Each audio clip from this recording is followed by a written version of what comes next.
पृष्ठ संख्या हमने 183 का अध्ययन किया था। अब हम पृष्ठ संख्या 183 का अध्ययन करने वाले हैं। तब ही राय प्रिय नारी बुलाई, कौशल्या आदि तह चली आई, अर्ध भाग कौशल्या दीना, उभय भाग आधा कर गिना। उसी समय राजा ने अपनी प्रिय पत्नियों को बुलाया और खीर का आधा भाग कौशल्या और आदि रानियों को बुलाया और खीर का आधा भाग कौशल्या को दिया तथा शेष बचा हुआ भाग 2 भाग किया। केकई कह निप सो दऊ रहूं, सो उभय भाग पुनि भयहूँ। कौशल्या केकई हाथ धरी, दिन सुमित्रा मन प्रसन्न करी। अब वो पायस का भाग होना है, तो किस प्रकार हुआ वो बताया गया है। राजा ने केकई को दिया, आधा भाग तो उन्होंने कौशल्या जी को दे दिया था, जो बचा हुआ भाग था वो केकई को दिया। शेष जो बच रहा था फिर 2 भाग हुए। राजा ने कौशल्या के हाथ पर रख दिया, अर्थात उनकी अनुमति लेकर इस प्रकार कौशल्या ने जो बचा हुआ भाग था पायस का वो सुमित्रा जी को दे दिया। इस प्रकार तीनों रानियों में खीर का विभाजन हो गया। यही विधि गर्भ सहित सब नारी, भय हृदय हर्षित सुखबारी, जा दिन ते हरि गर्भ आए, सकल लोक सुख संपत्ति छाए। इस प्रकार से तीनों स्त्रियों ने गर्भ धारण किया। गर्भ धारण करते ही कुछ दिनों में, गर्भ धारण करने से प्रभु का प्रागट्य उनके गर्भ में हो गया। इस प्रकार का अवसर चारों तरफ हर्षोल्लास भरने वाला था, तो चारों तरफ ही खुशियों की लहर दौड़ गई थी।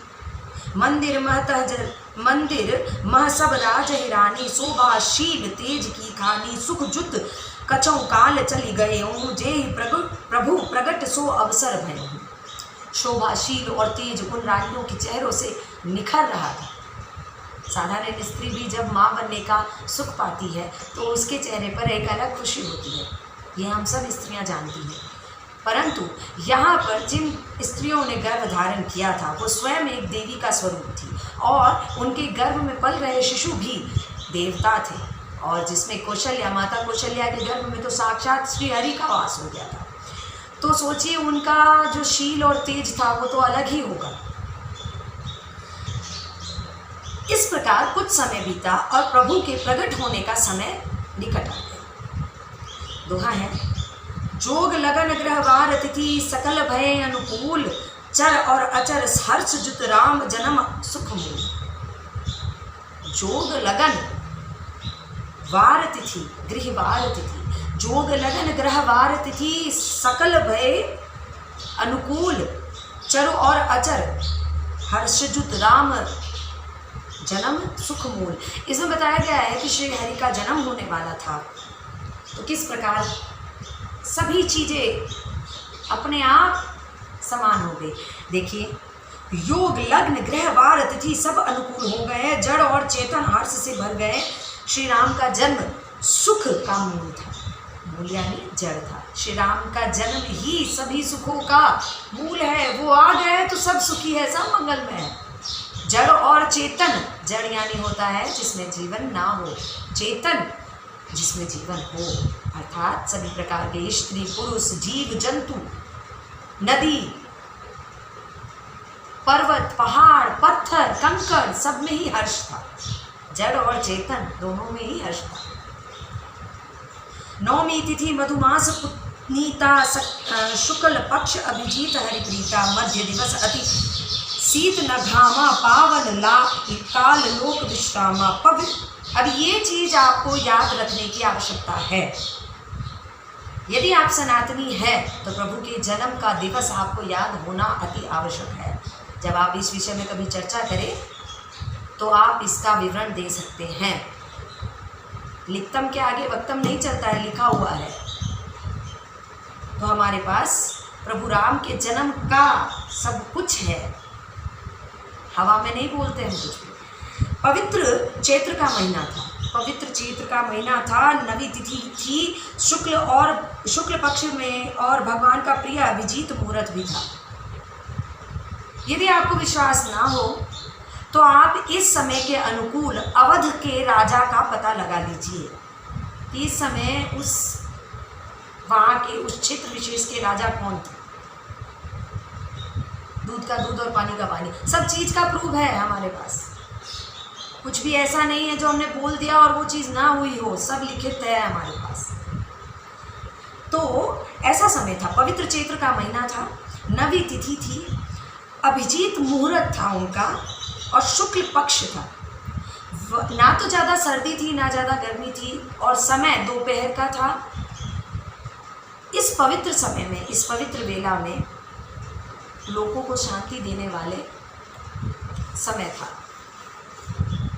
शीतल मंद सुरभि बह बाहु हर्षित सूर संतन मन चाहु बन कुसुमित गिरि गगन मणि आरा सह स्त्रह वही सकल सरिता अमृत धारा। शीतल मंद और सुगंधित हवाएं चल रही थी, देवता हर्षित थे, संत और मुनि बड़ा चाव था, बड़ा मस्त मन था उनका कि प्रभु आने वाले हैं। वहाँ नहीं देख सकते तो यहाँ तो धरती पे तो देख ले, किसी भी रूप में। वन फूले हुए थे। आज का समय तो ऐसा है कि फूल देखना एक बहुत बड़ी बात हो गई है। अगर आपने घर में उगा रखा है तो बहुत संतुष्टि पाने वाले व्यक्ति हैं आप। वन फूलों से भर चुके थे, आज के वनों में तो आग भरी हुई है। वन फूलों से भरे हुए थे, पर्वतों पे मणियाँ थी, पर्वत जगमगा रहे थे अपने पत्थरों से। मणि का मतलब मणि ही नहीं होता, मणि यानी जो उस पर्वत के ऊपर जो पत्थर थे वो इस प्रकार जगमगा रहे थे जैसे मणि। सारी नदियां अमृत धारा बरसा रही थी। आज की नदियां तो, लेकिन उस समय की नदियां अमृत के समान जल हुआ करता था, कल कल श्वेत नीला। सो अवसर वरंची जब जाना चले सकल सुर साजी विमाना, गगन विमल संकुल सुर जूथा गा वही गुण गंधर्व बिरूथा। जब ब्रह्मा जी ने वह भगवान के प्रकट होने का अवसर जाना, जब ब्रह्मा जी ने भगवान के प्रकट होने का अवसर जाना, तब उनके समेत सारे देवता विमानों को सजा धजा कर बस निर्मल आकाश में देवताओं का समूह भर गया। आज के समय में किसी सेलिब्रिटी के बेबी के होने, उनके गर्भ धारण करने से लेकर अंत तक का सभी विवरण मिल जाता है और सभी हमें याद है, देखते हैं ना रील्स पे।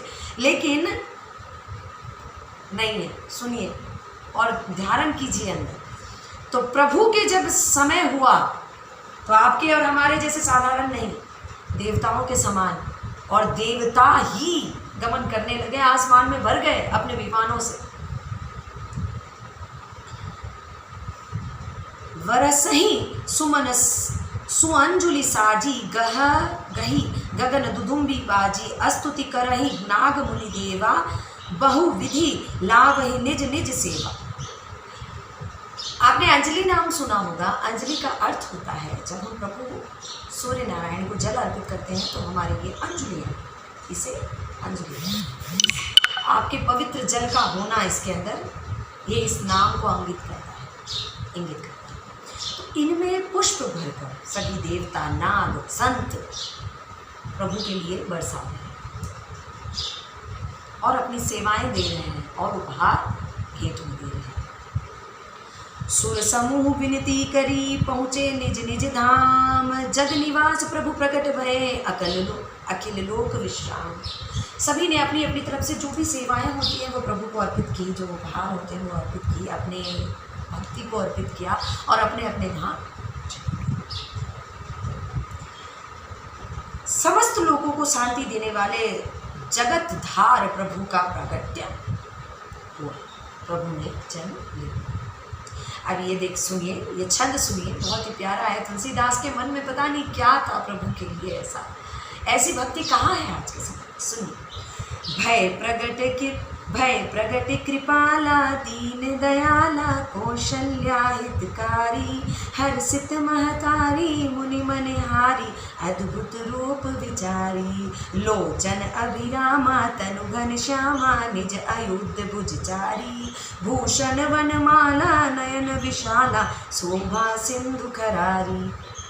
प्रभु की महिमा गाई जा रही है इसमें। देखिए, तुलसीदास ने जो देवताओं के मन में या आपके और मेरे मन में या माता के मन में जो था वो अपने शब्दों में बयान किया है। तो सुनिए। दीनों के दया करने वाले दीनों पर दया करने वाले, कौशल्या के हितकारी, उनका तो हित हो गया ना, उनका तो भला हो गया। कृपाला प्रभु प्रकट हो गए हैं। मुनियों के मन में हरने वाले, अद्भुत रूप का विचार करावे। माता हर्ष से भर गई है, नेत्रों का आनंद देने वाले, मेघ के समान श्यामल वर्ण, उनका श्याम शरीर था। आईडी ने जो अभी गोर वदन वाले हमारे श्री राम बनाए हैं ना, वो नहीं, उनका वर्ण श्यामल था। चारों भुजाओं में अपने खास आयुध धारण किए हुए थे, दिव्य आभूषण बनवाला पहने थे, बड़े बड़े नेत्र और इस प्रकार के शोभा समुद्र तथा खर राक्षसों को मारने वाले भगवान प्रकट हुए। इस प्रकार के प्रभु प्रकट हुए, ऐसा रूप लेकर नहीं, इस प्रकार के प्रभु प्रकट हुए। तो आप अपने मन में इस छंद को लेकर कोई अलग विचार मत धारण कीजिए कि प्रभु ने इस प्रकार का रूप धारण करके आए धरती पे। नहीं, प्रभु एक शिशु के रूप में ही आए, लेकिन प्रभु ये थे, ये बताया गया है इस छंद। तो आप किसी भी तरह की असमंजस की स्थिति में ना पड़े, और भी अगर किसी भी प्रकार का असमंजस हो तो आप मुझे बता सकते हैं। कह दुई कर जोरी अस्तुति तोरी, कही विधि करो अनंता, माया गुण ज्ञानातीति अमाना, वेद पुराण भवंता, करुणा सुख सागर सब गुण आगर, जेगा वही स्तुति संता, सो मम हित लागी जन अनुरागी, भय प्रगट श्रीकंता।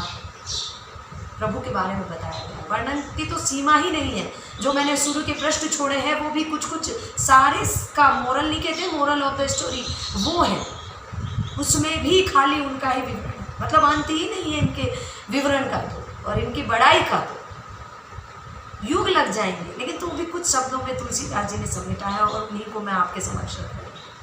अब देखिए, इसमें जो प्रभु का विवरण दिया गया है वो देखिए कितना सुंदर है। दोनों हाथों को जोड़कर माता कह रही है, माता कौशल्या कह रही है, क्योंकि उन्हें अनुभूति है कि ये कौन है, कोई अन्य साधारण नहीं है, साधारण हाड़ मांस का बच्चा नहीं है, ये कुछ और है। और स्तुति कर रही है, वो स्तुति करना यानी उनकी प्रार्थना कर रही है। हे अनंत, मैं किस प्रकार तुम्हारी स्तुति करूं? मनसा, करुणा, वाचा, 3 प्रकार से आप ईश्वर की आराधना कर सकते हैं। माता जी पूछ रही है, मैं किस प्रकार आपकी स्तुति करूं? वेद और पुराण तुमको माया, गुण और ज्ञान से परे और परिणाम रहित बतलाते हैं। वेद पुराण तुम्हें ये बतलाते हैं कि तुम इन सबसे परे हो, सबसे ऊपर हो, परिणाम रहित, जिसका कोई रिजल्ट नहीं निकलता वो। स्तुतियों और संत जन दया और सुख का समुद्र, सब गुणों का धाम कहकर निज गान करते हैं। क्या बचा? कुछ बचा? कुछ और हो तो तू है, बस यही मैं कहना चाहती हूँ। वही भक्तों पर प्रेम करने वाले लक्ष्मीपति भगवान मेरे कल्याण के लिए आप प्रकट हुए हो। माता समझ चुकी थी कि ये कौन है, लक्ष्मी नारायण। आपने एक शिशु का रूप धारण करके मेरे समक्ष प्रकट हुए हो, तो मैं किस प्रकार आपकी स्तुति करूं? आप सभी चीज़ों से परे हो, जो अनंत है वो है आप, जिसे मैं देख नहीं सकती, जो अदृश्य है वो हो आप। तो हे प्रभु, सभी दीनों पर दया करने वाले प्रभु, आप मेरी कल्याण के लिए मेरे गर्भ से आपने जन्म लिया। बोले श्री रामचंद्र की जय। अब कल मैं आपको प्रश्न नंबर 185 पढ़कर सुनाऊंगी। कृपया आप इस पर ध्यान दीजिए, श्रवण कीजिए। यदि आपको पसंद आए तो आप अवश्य इसको चैनल को लाइक कीजिए, ताकि मेरा मनोबल भी बढ़े और मैं सनातन को थोड़ा आगे ले जाने में आपकी भी मदद करूं और मेरा भी कल्याण हो। बोलिए श्री रामचंद्र की जय। जय श्री कृष्ण।